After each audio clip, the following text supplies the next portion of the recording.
Well, good morning. We're just about to get started. If you have not yet bought your $10 vote, it is not too late. We certainly do want those people that are going to be voting to have seen the pitches. So this is an exciting new element brought together by our partners. Yesterday I mentioned that there's a steering committee that helps us at JDC pull this together, and on that steering committee is Ha'ani, Skagway Development Corporation, Southeast Conference, Shoe Fly, Southeast United States Forest Service, the University of Alaska Southeast, the Juno Chamber of Commerce, and no other than the Anchorage Economic Development Corporation, who's helped us out this year. And within the design of this, we turn to John Bittner and Anchorage. They've done some really exciting activities around promoting entrepreneurship. So we said, hey, John, could you help us out? And he not only said he could help us out, but he would actually be here today to help make it go smoothly. So I'd like to introduce you all to John Bittner, the Vice President of the Anchorage Economic Development Corporation.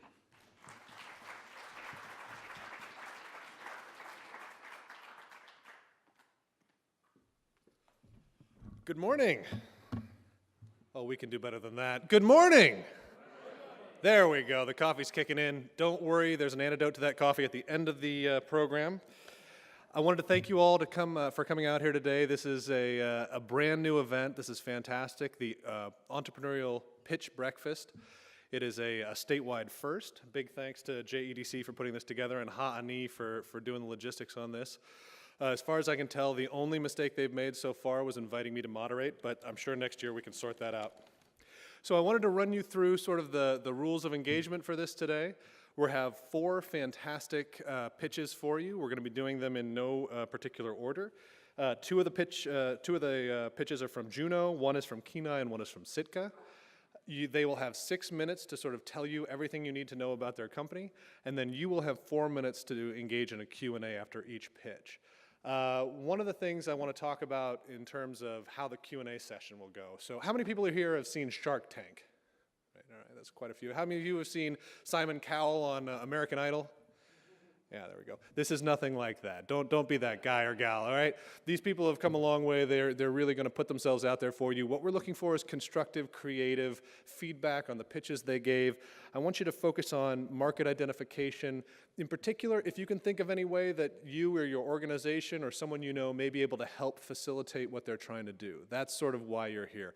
We're not here to tear anybody down. This is all fun and games until it comes to the voting, in which case it starts getting really cutthroat. So Brian mentioned the fact that everybody should have their tickets by now. I've got mine. I hope that everyone bought theirs, buy early, buy often. At the end of the pitches, after the last pitch goes, we're going to invite each of the groups back up here for one last single sentence wrap up so you can refresh your memory on who you just saw. And then right there by the door, over by the coffee, conveniently located, are 4 jars. And you put your ticket into the jar of the company that you think did the best pitch. So if we're all on board with that, when it's time for the Q&A session, there's a mic right here in the center of the room, but there's also going to be 2 floating mics. So if you don't want to get up, if that's too far, just raise your hand and someone will run over to you with a mic. Please keep your questions kind of on the short side, right? We got a lot of things that a lot of people will have questions about. So we want to make sure everyone gets a chance. And then afterwards at 9 a.m., we're going to tally up all the votes and you get to hear who was the big winner today. In between now and then, I also encourage you to go out and talk to these folks directly. They've got a lot of really cool ideas, and 6 minutes is not a huge amount of time to hear all the different aspects of it. So without further ado, I think we should get this show on the road. So I'm going to invite our first pitch up here today, Patrick Kortnage and Eric Orvsky with Adventure Flow, right here from Juneau, Alaska. Orvasky? I'm sorry, Orvsky.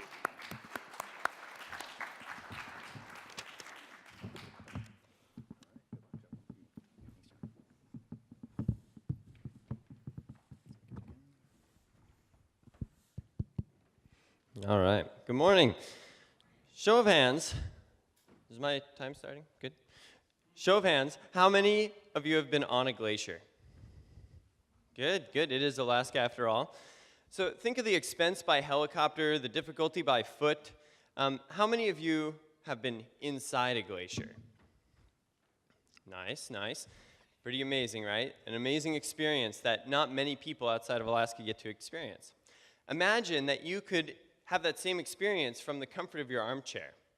That when it's wet and cold and dark out in the winter, you could hop on a treadmill and be transported to a sunny day on a mountain ridge or a beach. Just because we can't go exploring anymore, we don't have much time, we're busy all the time, doesn't mean that we have to stop exploring. And what about those who can't? Too old, too scared, too little time. For whatever reason, this virtual reality allows people to still get out and experience those things that they might not otherwise be able to. We asked Juliet to be our guinea pig up here today. And she is going to demonstrate the virtual reality for us. While you will only be able to see standard video, we mimicked it to be similar to what she will be seeing. Next slide. Next slide. Awesome. So while your experience ends at the edge of the screen, there is no edge of the screen in virtual reality.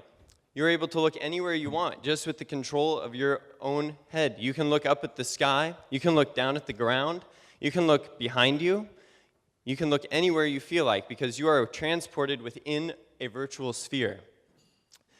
The power of this is that you have the point of view that puts you inside the fourth curtain, which is essentially the difference between being in a live production and being in the audience. When this transports you to a different place, in this case, one of the Mendenhall ice caves, it also has a tremendous power because it gives the viewer control over what they're seeing. They're able to look around as though they were actually in that space. And it is very powerful mentally because you can look at a different place every time you watch this. You could look at a different area. For research and development, you could look and analyze a situation over and over again. Imagine it in a nesting area of birds or in a group of sea lions where you couldn't actually be there to watch them. This has many uses and applications for education, skills development, is a powerful marketing tool, creates empathy, can be used for journalism, entertainment, and obviously for tourism. Now, maybe we'll get an idea how Juliet thinks of her experience. Maybe in a sentence, how would you describe your experience? Wow. That was bizarre. That was bizarre. Thank you, Juliet. But you saw the smiles on her face. She is bizarre because of the audio. bizarre because it was so real. So as you see, that was just an example of the exponentially growing market for VR content. Adventure Flow is Eric and I, and we produce virtual reality content, otherwise known as VR, to get people excited of Alaska, all from the seat of their home office chair. Let's take an example of a VR travel agency. Imagine yourself putting on a headset and you're transported into outer space. You can look into the void and you see multiple windows show up. In these windows, there's popular destinations that you can go to. For example, being Alaskan, you might choose Hawaii. So let's select Hawaii. And from there, you have nearby attractions, you have hotels, you have restaurants, you have exciting tours.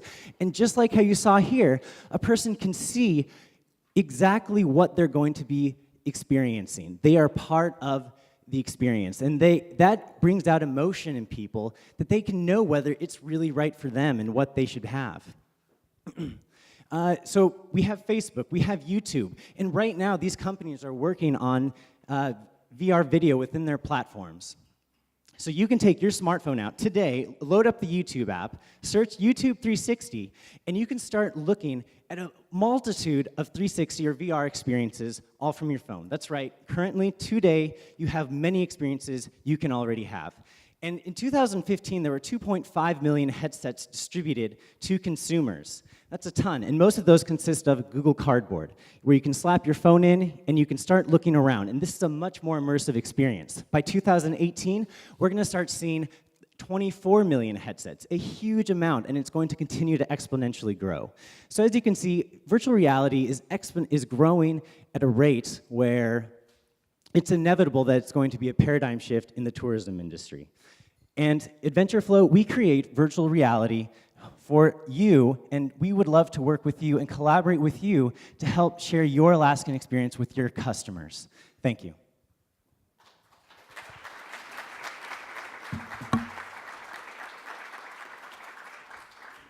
All right, you're going to want to hold on to that mic. You got a little Q&A going. that. So if anybody has any questions, now's the time. Like we mentioned, there's a microphone in the middle of the room, or there's a couple floating mics. Just raise your hand, and someone will come by right away. Up. I think we got one right here. Where's the cash? Where's the cash? That's a good question. So the cash for us is going to be in the production. So we want to work with other individuals. Some might be tour operators, others might be restaurants. I did that example of the VR agency, and we want to do production for them to help create experiences that then we want to help them distribute onto the platforms that are currently available. Who's going to pay you what? The companies are going to pay us for the VR production.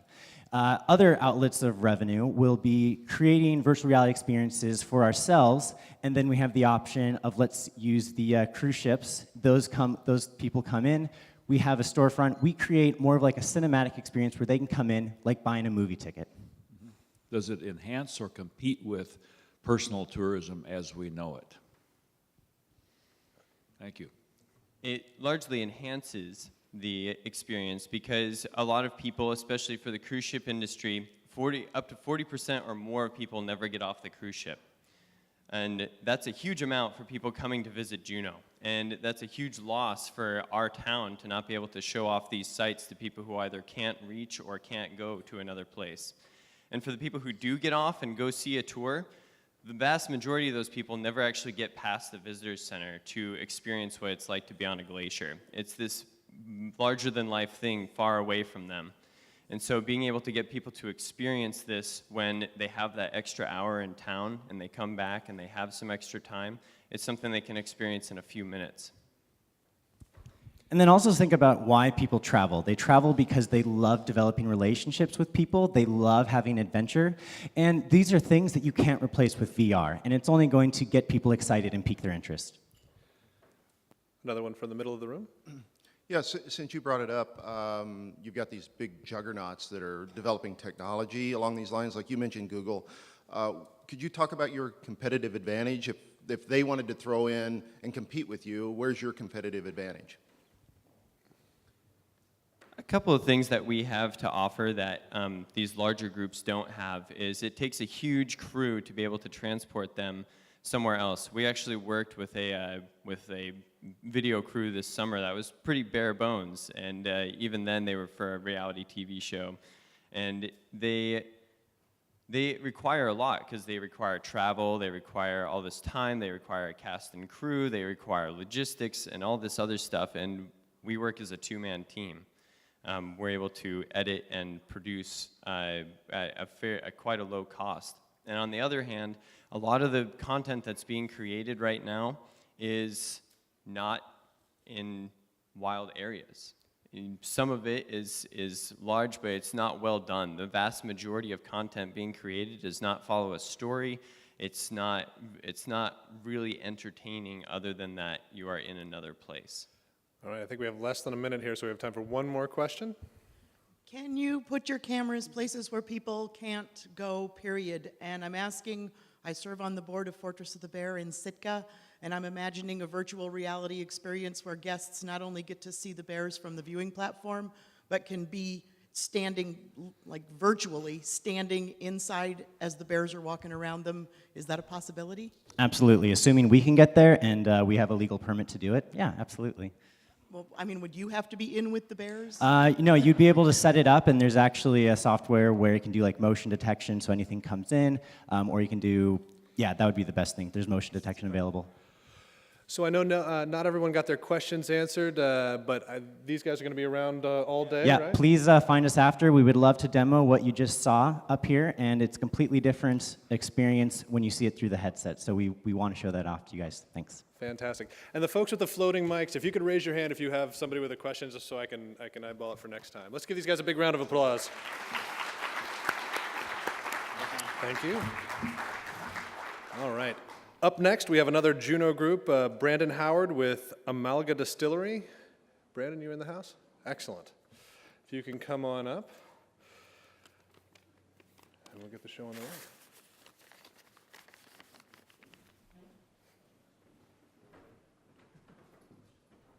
Here you go. And there's a clicker right here. Just the buttons? Yeah, just left and right. Left and right. Good morning, you guys. This is kind of a rough way to wake up. But my name is Brandon Howard with Malaga Distillery. It's Juno's first distillery. We're going to be opening up this summer. We're really excited. In this very, very small, modest space. 1,000 square feet, but we're thrilled with a still with about 100-gallon capacity. And we're going to be focusing on making spirits that are inspired by sense of place, by Juno. So we're going to be coming out first with a gin that uses local botanicals, spruce tips, Labrador tea, all these amazing things that we have right out of our front door, rhubarb that grows in our gardens. So we're really excited about that product, and bitters that use local herbs really speak to this sense of place. But the thing that we're most excited about, and the thing that we're looking forward to, gonna have to be very patient for though, is a single malt whiskey. That's gonna be the focus of our distillery. We really can't wait. It's about a 2-year process to get it out, but I'm sure many of you have seen Heather's great success up in Haines. The whiskey is a huge thing for her. And craft distilleries, if you've been down south, are huge. Single malt is especially exciting because, if you guys look out our window, we look a lot more like Scotland than it does Kentucky, which is why we're not going with bourbon, we're going with single malt. But single malt has always been associated with Scotland. Scotland's been the heavy hitters of single malt whiskey. But lately there's been a big change, a big shift. If you follow whiskey, Japan is producing a ton of whiskey, and they can't produce enough. They can't keep up with their demand. Now we're starting to see it come out of India, we're starting to see it come out of Taiwan, huge value in the market, and it's growing in the Pacific Northwest. And you guys saw our little 1,000 square foot space. We're not gonna be able to meet demand out of that space, and we're gonna wanna expand to join these other distilleries in the Pacific Northwest, such as Westland Distillery in Seattle. That's who was generous enough to let me intern with them. There's Victoria Calcedonia opening up on Vancouver Island, and there's Shelter Point, and this is their location, and it's gorgeous. It's a huge expansion. It's a huge tourist draw. This space, as you can see, can host a lot more people than we'll be able to host in our boat condo, and this is what we want to do. We want to rise up to that level to be able to join these folks in the Pacific Northwest, Shelter Point, Victoria Calcedonia. And this expansion is going to allow us to meet our demand. This expansion is also going to allow us to have more foot traffic for more tourists. And so something really exciting about this market is the rate of growth it's experiencing. It's really booming right now. A couple numbers. In 2014, craft whiskey saw 41% growth. That's huge. Major producers, Brown-Forman's, your Jack Daniels, et cetera, saw about 2.8% growth. So people are really hungry for growth. And I think a big reason is they want that connection again. They want that attachment to a sense of place. They want that story. And Juno has the most amazing story. We have the most amazing space, and it's just a perfect area for it. So we want to be able to expand and contribute to that market. Some other things that are really exciting is also, well, I guess it's all about the growth of craft distilleries. we're going to be taking on a larger market share. Right now, it's a very small percent of the overall share of the spirits industry, but we're going to be closing in on a 12% ownership of that industry. So we're kind of following right now in the path of what we saw happening with craft brewing, what we saw here with Alaska Brewing Company entering into craft brewing. Craft brewing now owns about 16% of the 15% market share of beer, which is huge. It doesn't sound like a lot, but for craft, that's a huge thing. Now, the other thing that makes our business so appealing is its robustness. It has a very, very, very small failure rate. The challenge is getting off the ground, raising the capital to get off the ground. But once you're up and running, it has a failure rate of less than 5%, which is something really, really spectacular. So what we're here for today is to ask for strategic partners, ask for help. We want to expand, and we know that we're going to have to do it soon, and we want to expand in a way that brings a lot of value to Juno. There's a beautiful downtown space, and it's never been used, well, not for the last 30, 40, maybe even 50 years, that we see a lot of potential for. And we see a lot of potential for that space, not just for ourselves, but for other local Juno businesses. We also see a lot of exciting opportunities to leverage other Alaska industries that don't see a lot of attention. A lot of people don't realize that we grow amazing grain, barley, up north. And we would like to be able to partner with farms and bring more value to their crops, and also create an excellent export product for Juno. We don't want to produce just for the local population, which is what we'll be able to do in our small space. That'll be great for getting things out to you guys here. But we want to produce a product that's known nationally and gets out there globally, and our larger space will give us the capacity for that. Thank you, guys.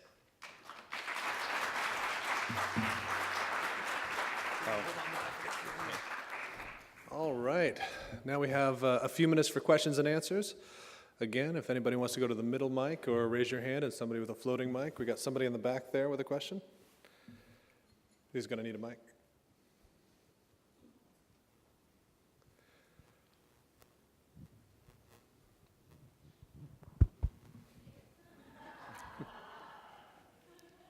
That's the second question, and I'll ask him afterwards.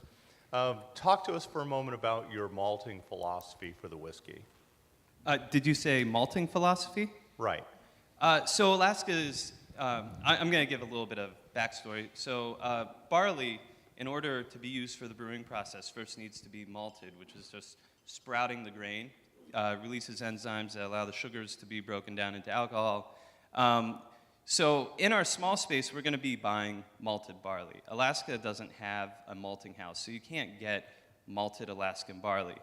With the expansion, what we would add in, which we're really excited about, would be amazing, we'd put in an old-fashioned malting floor. And this is just a big cement floor that you lay the malt out, you allow it to germinate, allow it to sprout, and then you kiln dry it. So, in our minds, in our dreams, we're thinking, sweep up the floor, haul it over to Heritage Coffee, ask them to run it through their roasters for a bit, and then we would be malting our own grain, adding another layer of value and interest and story to the product.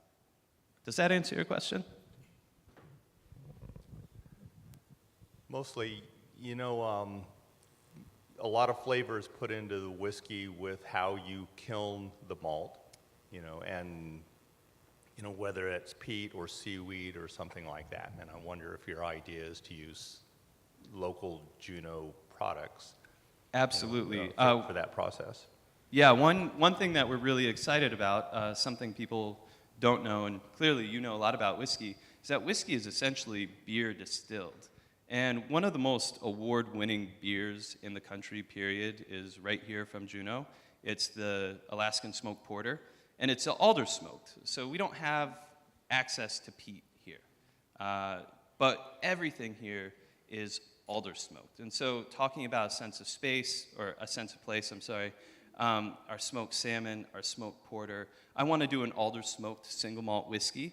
I also want to use more brewing malts within the whiskey, because you're right, you do get a lot of flavor. A lot of that flavor does transfer over to the whiskey. Traditionally, whiskey is made with very simple pale malts. Using these more flavorful, more robust roasts of malts gives you a more robust whiskey that can also come out onto market a lot faster than a whiskey with a paler malt. So you get these more rich flavors, they hold up to the oak a lot better, and you get a much better product. Thanks for the question. Excellent. Looks like we have 2 more questions here.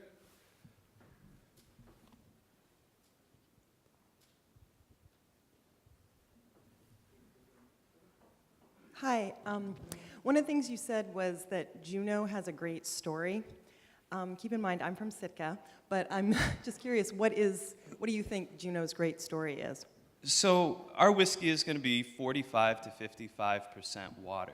And if you come to Juno, we have a lot of water, and we have the best water. It's also just gorgeous. It's rugged. In coming up with a name, we wanted a name that was a little bit more ephemeral than like Mendenhall, Admiralty. And Alba is another name for Scotland. And Amalga kind of has that sound, that feel, and that symmetry when, like visually when you look at it. And so, sense of place, it feels Hebridean, it looks Hebridean, and we have the most amazing water, and it's just a great fit. Excellent. Well, that is all the time we have for Q&A, but again, you'll be around later to answer questions, I'm sure. Yeah. All right, one last round of applause for Brandon.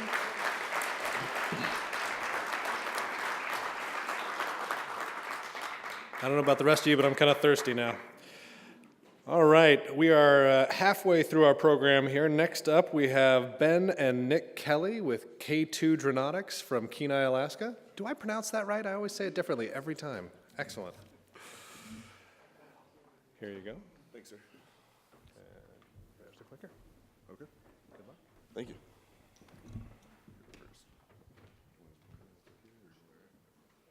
Morning.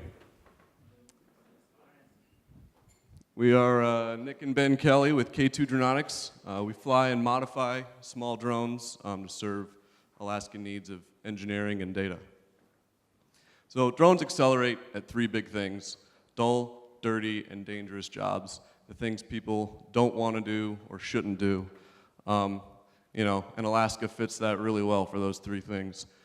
Oil and gas, construction, natural resource management, all these things fit that bill very well. And along with that, they all have rural aspects to them, different facilities out that are very hard to get to, very hard to inspect on a regular basis. So that's what we do. We're a drone flight company, but we also serve the hardware side. We take our experiences from out in the field. Ben and I are both mechanical engineers. We take that experience and we put it into hardware and ways that we can better our processes in this unique Alaskan climate that we have here. So first, we'll talk about the flight services. These drones might not look like much, especially the quadcopters. I mean, lots of people consider them toys. They can do some very impressive things. They come up with 4K video and photos, and we can use those photos to do some really awesome things. For example, visual and thermal inspections, aerial spotting. We can even make 3D models and maps by stitching together these photos using something called photogrammetry. It's very cool stuff, and it comes in extremely handy for things. And so we focus on small drones. You can spend $1 million or more or less on nicer drones, but really more and more the tech is getting so much smaller and cheaper. We can use this same tech in a smaller drone, and we can do it faster.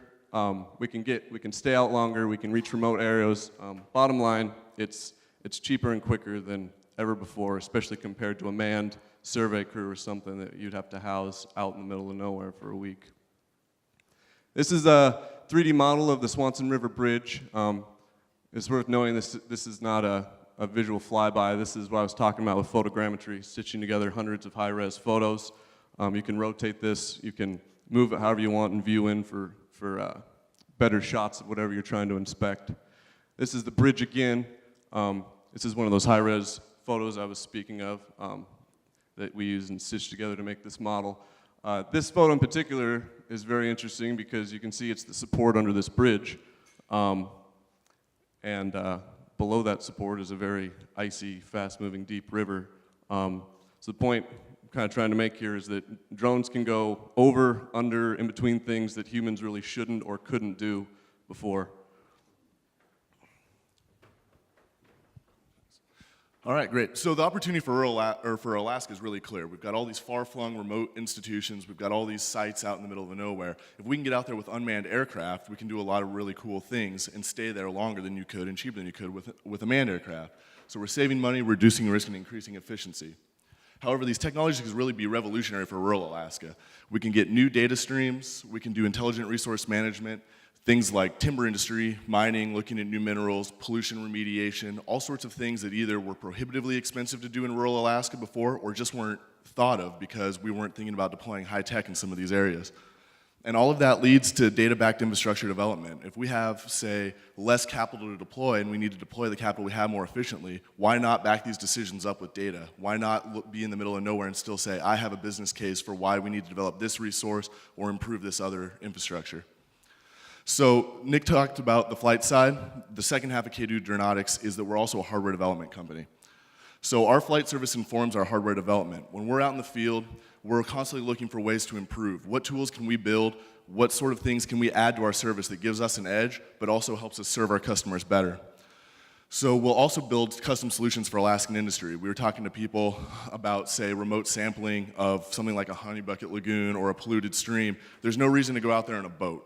Send the drone out with a tool that we build to do the wastewater selection, bring it back, it's GPS located, and we can build a map of every place we took a sample and present a complete report. So this cycle of service-informing hardware and hardware-informing service lets us build the tools we want to build, test them ourselves, and then if we hit on something that could be useful for the drone industry at large, we can spin it out as a scalable hardware element. So let's take a look at some of the hardware we're kind of working on right now. On the right here, you can see a small quadcopter with a little metal box hanging off. That's actually our prototype LiDAR system. So that's 1/60th the cost of a traditional LiDAR system. And it's definitely, let me tell you, better than 1/60th the data. Sure, it's a prototype, but it gives you an idea of the type of thing we're trying to do. We're also working on thermal imaging with high-quality FLIR cameras and streaming that back to an inspection crew on the ground, as well as recording for later. And we're doing the remote sampling that I talked about as well. So why are we the people to address this? Well, we're born and raised Alaskans, and people in Alaska like to solve their own problems. Well, we think we need to solve our own problems in rural Alaska, especially where it's hard to operate and it's expensive to operate. We flew a lot in Western Alaska, and we've seen and understand the challenges out there. We're also both mechanical engineers. Previous to this, I was a SpaceX lead engineer in the launch and landing for 3 years, and Nick worked on the Point Thompson pipeline project. So we have the experiences and we have the know-how to get these jobs done. Okay, we're out of time, so you can just read this. So we're K2 Dronautics. We're small drones solving big problems. Thank you.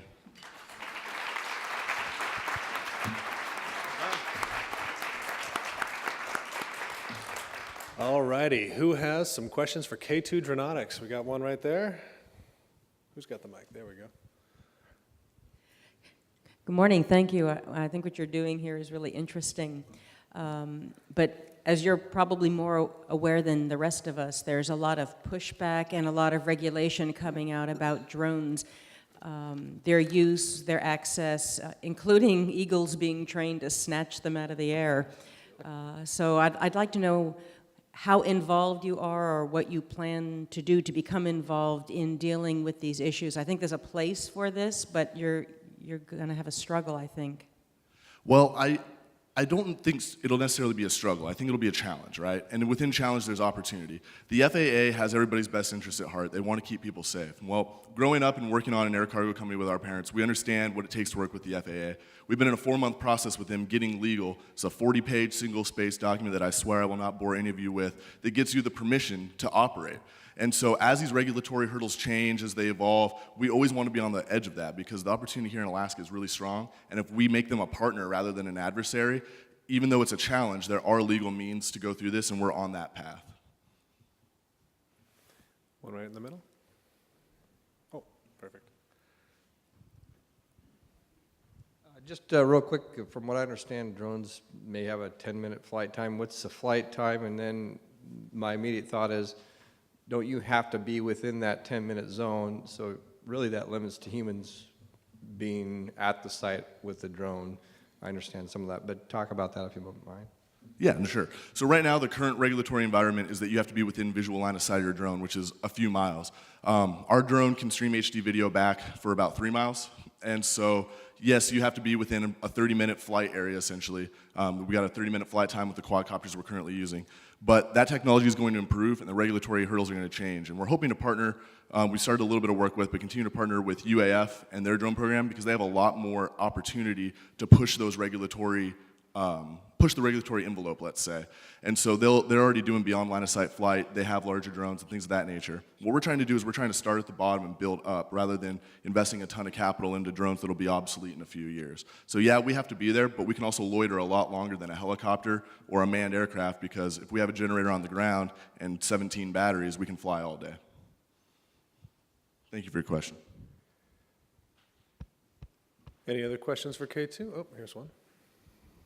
Yeah, so you mentioned the Alaska Center for Unmanned Aircraft System Integration. There's also a STEM program called Modern Blanket Toss, which is a great way for getting creative ideas out of folks.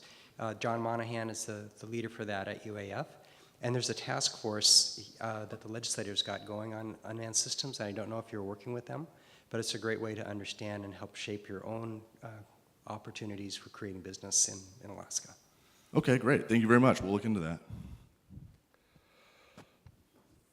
Fantastic. Well, I think that looks like all the questions. Well done, guys. Let's give them another round of applause. Appreciate it.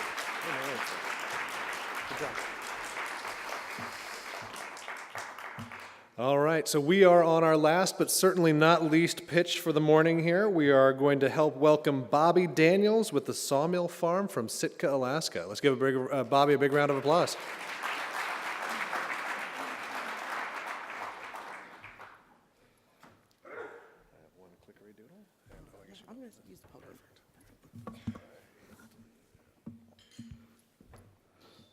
Good morning, and thank you all for being here.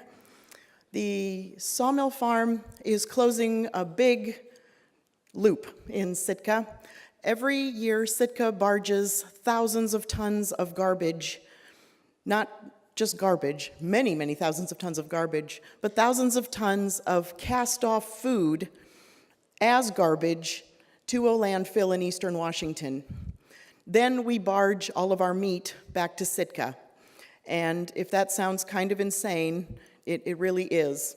That cast-off food is perfect feed for pigs and poultry and other livestock, and we are using that food and the cast-off grain from the brewery in Sitka to feed livestock and produce hormone and antibiotic-free, locally sourced meat. We've been doing this for several years, and we are about to expand greatly this year. All of these PowerPoints were really great. I don't have a PowerPoint because I was busy running a farm, and just when you have a plan going, then this happens. And which button is it? Next, there we go. So, we've been shopping for more dairy goats for our herd, and we found the perfect one 12 days ago in Wasilla, of course. So getting a goat from Wasilla to Sitka is kind of an operation, and she kidded on the plane. So we went to pick her up at the airport, and it ended well, but when we got there to the airport at 5 in the morning, those two babies, one we were pretty sure wasn't going to make it. They were completely hypothermic. So hair dryers and heating pads, and 4 hours later, this was about 2 hours into it when they were starting to think that life was worth living, and we were kind of thinking they were going to make it, and they did. They're great. But, you know, it kind of cuts into your day. So there's my PowerPoint, because they were flown on ACE cargo and it was Aero Services that did the work. In the spirit of naming the baby after the paramedic that delivers it in the back of the cab, those are Ace and Aero, our first two goats of the season. So we are currently raising all sorts of poultry. rabbits, goats, and our first pigs. We own 12 pigs. They're just outside of Seattle right now. I'm going to board the ferry in a couple weeks and come up here. Currently, we've got 22 pregnant rabbits and 7 goats. We have 400 chickens arriving in a week and a half. We've got quail eggs in the incubator. Our ducks and geese are laying, and the turkeys better start laying pretty soon because there's always an alternative use for a turkey. And we are about to expand in a huge way to a new site out at the industrial park in Sitka. And we intend to not only eventually use all of the food that's available in Sitka, but we are going to take this model to other towns around Southeast as well. Every city and village in Southeast Alaska has the same garbage disposal issues that Sitka does, and everybody's throwing away food. And so within 3 years, we see this as being a regional entity with farms in every village and city in Southeast Alaska producing locally sourced meat. We are very grateful recipients of the Path to Prosperity Award this year, and that funding is going to move us forward in a big way. However, it is only applicable for technical assistance, and in some ways that even increases our need for capital investment right now because we have a year window to use that funding, and so we are going to have to generate the real life materials that are going to make that funding worthwhile for us. So we are shamelessly looking for investment capital. There are a number of ways that you can do that. We are currently pre-selling product for later on this summer, and we're offering a great rate of return. If you will commit to buy 10 chickens now, we'll throw in an 11th one. No bank is going to give you 10% interest back on a 6-month CD. So we figure it'll work for everybody. And you can also buy in as a wholesale if you are a business, a restaurant, or a grocery store that wants to carry our product. We are going to be able to wholesale. In fact, we can now. We can wholesale to restaurants and grocery stores poultry and eggs and rabbit. And so we have a buy-in option at a wholesale level as well. And I don't even have a slide with my email on it. I'm going to blame the goats for that. But it's easy. It is sawmillfarmsitka@gmail.com. We're also on Facebook. And Sitka being what it is, you can just probably pick a random name in the phone book and call anybody over there and go, who's that woman that's doing that farm thing? And they'll get you to me eventually. But sawmillfarmsitka@gmail.com is the email. And we would appreciate you buying in. This past summer, we shipped product to Juno, to Huna, to Cake. It's easy and cheap to do. It's very doable. So if you live in Juno and you want the best chicken in the world, email us. And if you want to support our project, you can vote for us. And thank you very much for your time.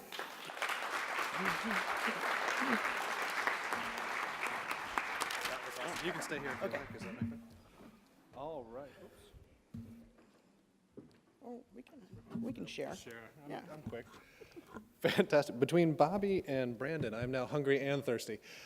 10% chicken return, that's fantastic. Do we have any questions about that, the chicken economy or anything else that may come to mind?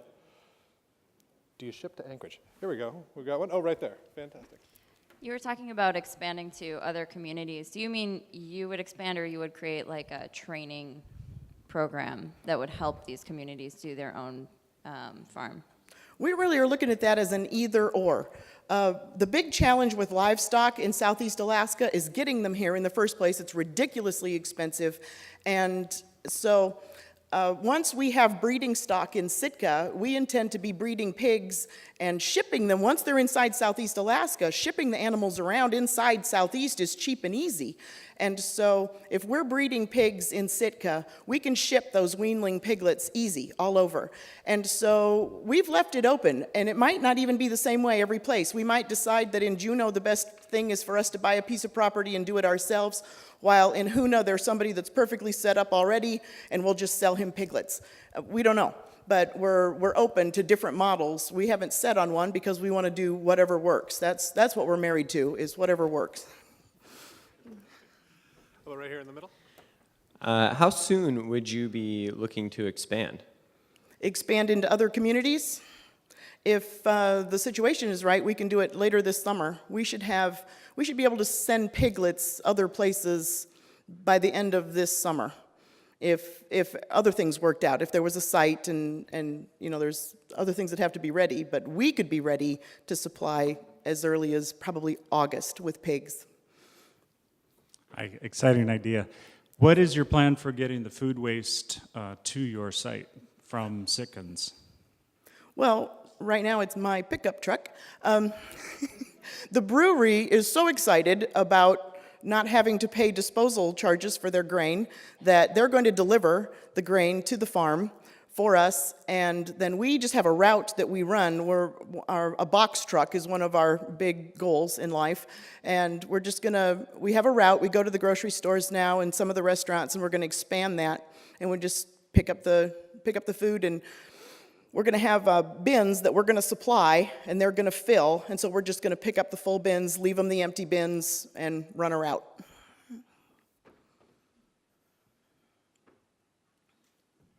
Do we have any more questions? None, really? All right, fair enough. How about a big round of applause for Bobby? That was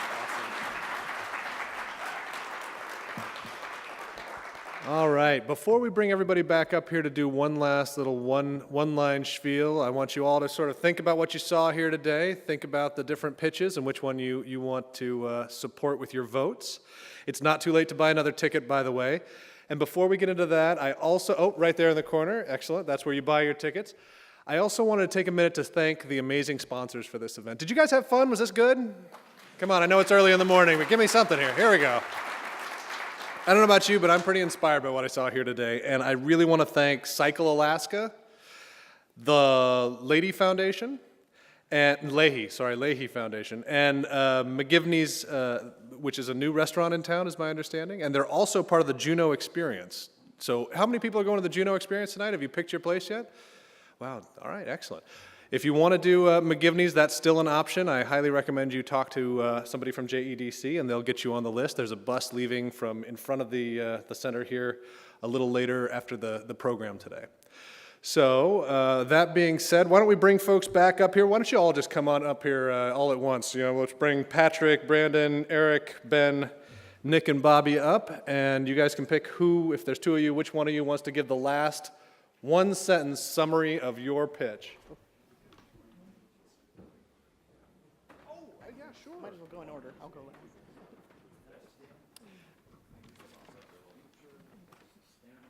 Sure. We had an excellent question here. Are there voting criteria? Sorry, give me just 2 seconds. So the voting criteria here is it's not terribly formal. Which one of these really spoke to you? Which one of these folks do you think gave the best pitch in terms, and some of the criteria is going to be personal. Some of you are going to focus more on, is it fundable? Is it scalable? Did it excite me? Is it a new industry? It's a little bit personal, but I think right now, especially with all the questions on Alaska's budget, Alaska's economy, diversification, I would focus on which one of these pitches got you most excited about the future of Alaska. Which one of these folks, and as far as I'm concerned, this is going to be a really difficult vote for me at least. Which one of these companies or ideas or projects really spoke to you and spoke to the future of Alaska? So I hope that helped. Without further ado, why don't we do it in reverse order? Bobby, you want to go first? Sure. Fantastic. So we are the Sawmill Farm, and we are turning garbage into bacon in Sitka. So, bacon. I can't compete with garbage and bacon. That's awesome. I'm done. We're K2 Aeronautics. We're deploying small drones to solve big technical problems across rural Alaska and hoping to impact industry as well. Thank you.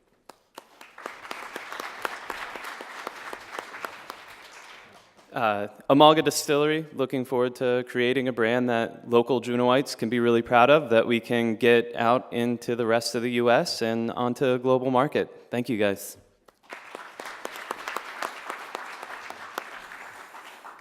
We are Adventure Flow, and through virtual reality, you can go anywhere with us.